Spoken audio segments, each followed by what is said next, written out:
now you kind of know what this is all about.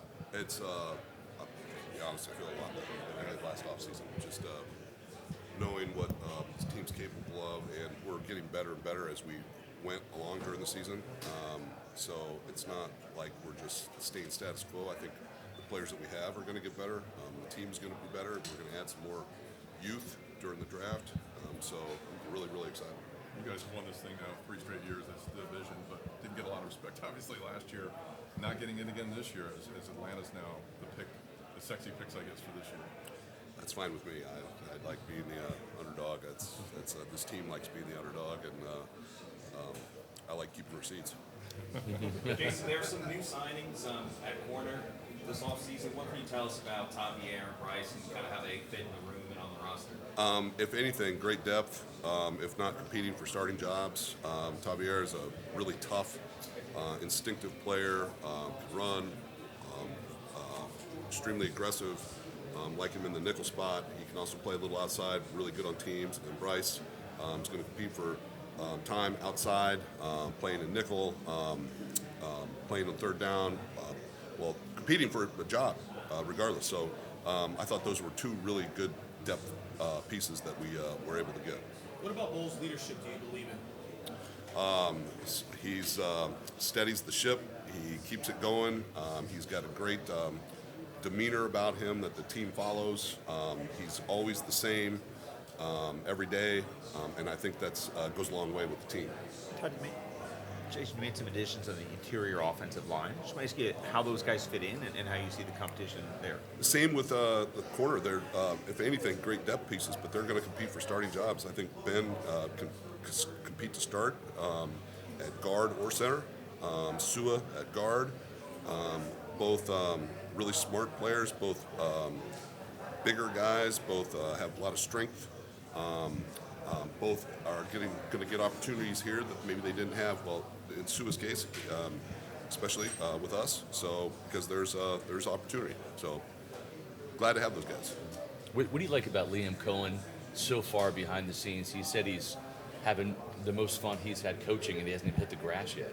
Yeah, he's very passionate. He was born to coach. You can tell that. His grandfather, his father. He's always he's very eager to present new ideas. He's got the offensive staff working around the clock to be innovative, and we're just very, very looking forward to seeing what once the players get in the building, what it looks like. Jason, where are you?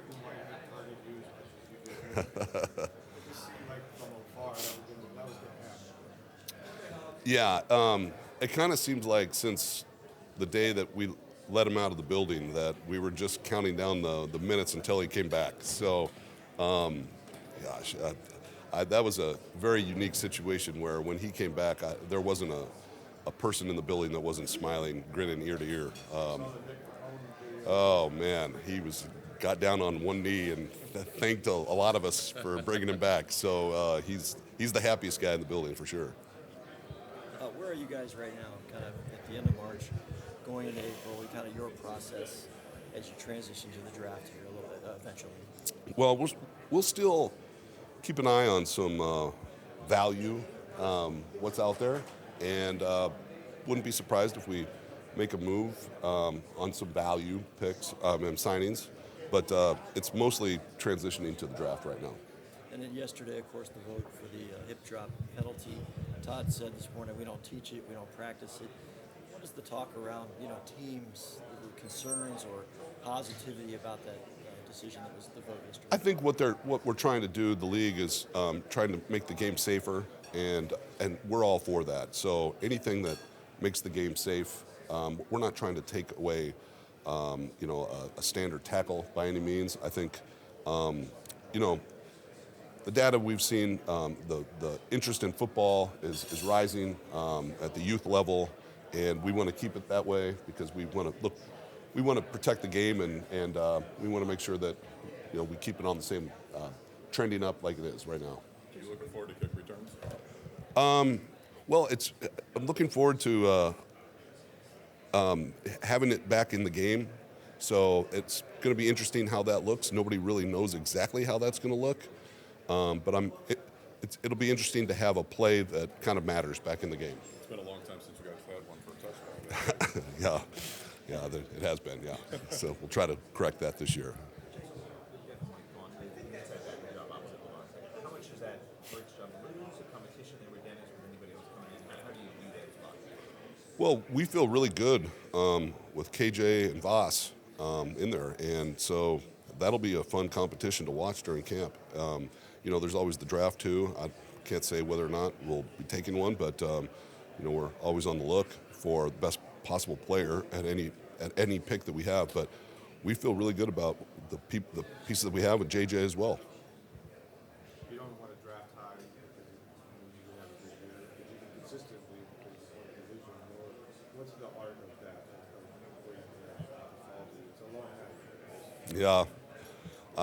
There's a lot of temptation to move up, and because you start to kind of fall in love with a lot of players that at one point you think you have an opportunity to get, but then the league kind of catches up with you and you realize that you're not going to get them. So, but you have to kind of resist it sometimes. You don't want to give up your draft to just go after one guy. But we feel really good about this draft.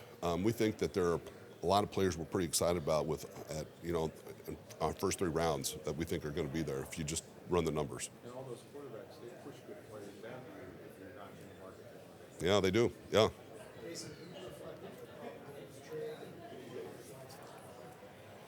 It's always tough to let a player go via trade or release or whatever.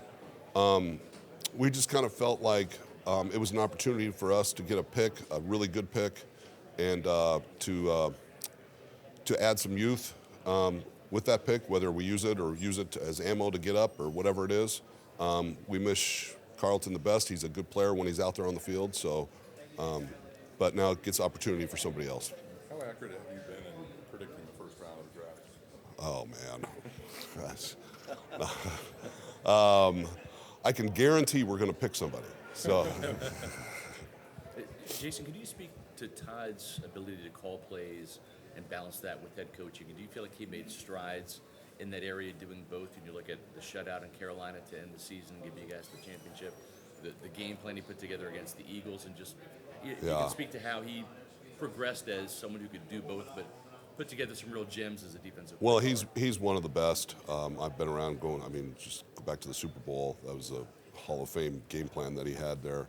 I think all of us, we all get better as we kind of get into our jobs, and it's I know looking back at my first few years, I want to go kick my own butt for doing some of the things I did. So, but he's gotten he's really, really good. I think he's gotten very comfortable. So in a good way, not sitting on his hands. I mean in a good way. Jason, last time you just showed the things with your dad, that outside linebacker, and obviously the Shaq on how excited are you with the chance for guys to take on more roles there, and how much do you still see a need to address that position? Well, you're always looking for pass rushers.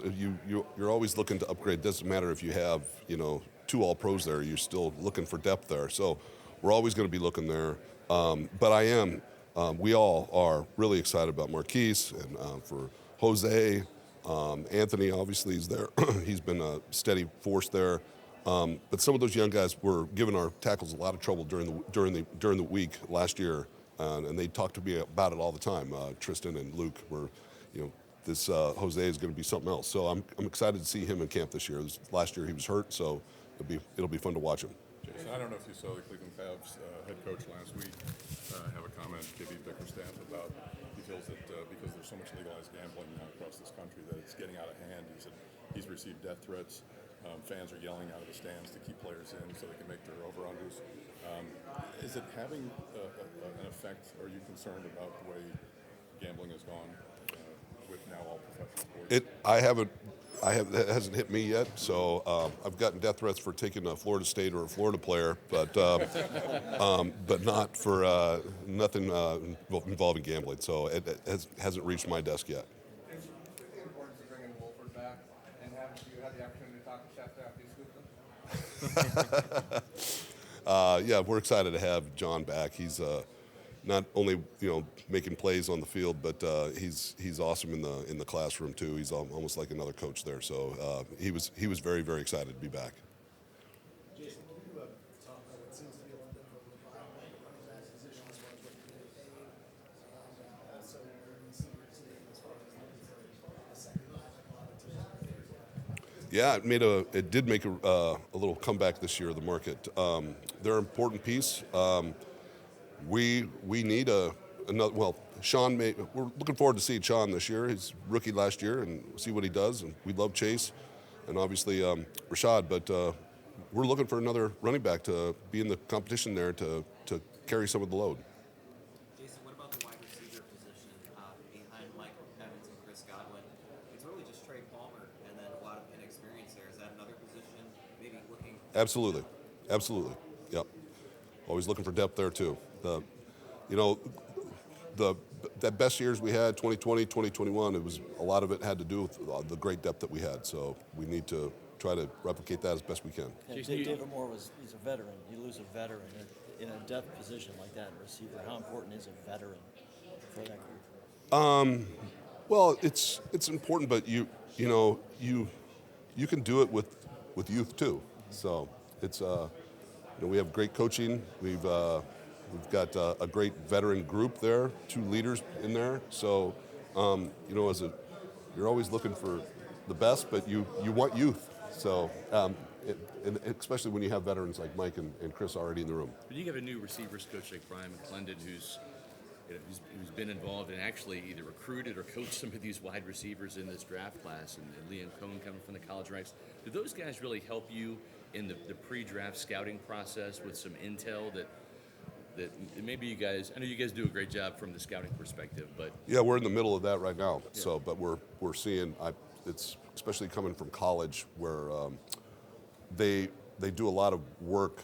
Not that in the NFL we don't, but yeah. they seem to know a lot about these players with the recruiting phase that they've been through. So yeah, we're in the middle of it right now. What's the feeling you came away with from the combine after kind of assessing these guys and seeing the depth that's coming out of this class? At what position? I mean, what depth are you seeing? Well, a lot of receivers. We're talking about it. Running back, offensive line. It's a great draft for these positions. I think you should be able to find some good players throughout the whole draft at those positions. Jason, you obviously wide receiver, but tight end, you had one of the youngest from the league last year. I didn't add any veterans to it. You guys talked about maybe rounding out that room, adding more to it. Would that come in the form of youth? If it works that way, we will. We like the guys that we have. Not saying that we're going to sit on our hands there either. So, we'll see what presents itself. We know that we know what holes we have on our team, and we know where we could add pieces, and that might be one as well. So, the needs that we have now are going to be completely different in August. So, we've got a lot of different avenues where we can add pieces, not just the draft. Are you looking for competition at the return, or you fit yourself? Oh no, we're always looking for competition there. Yeah, at all positions, but looking for, especially the way it may look now with 2 returners. So, yeah, we'll be looking there. Okay. Thank you. Thanks, Jason. thank you. Thanks, guys.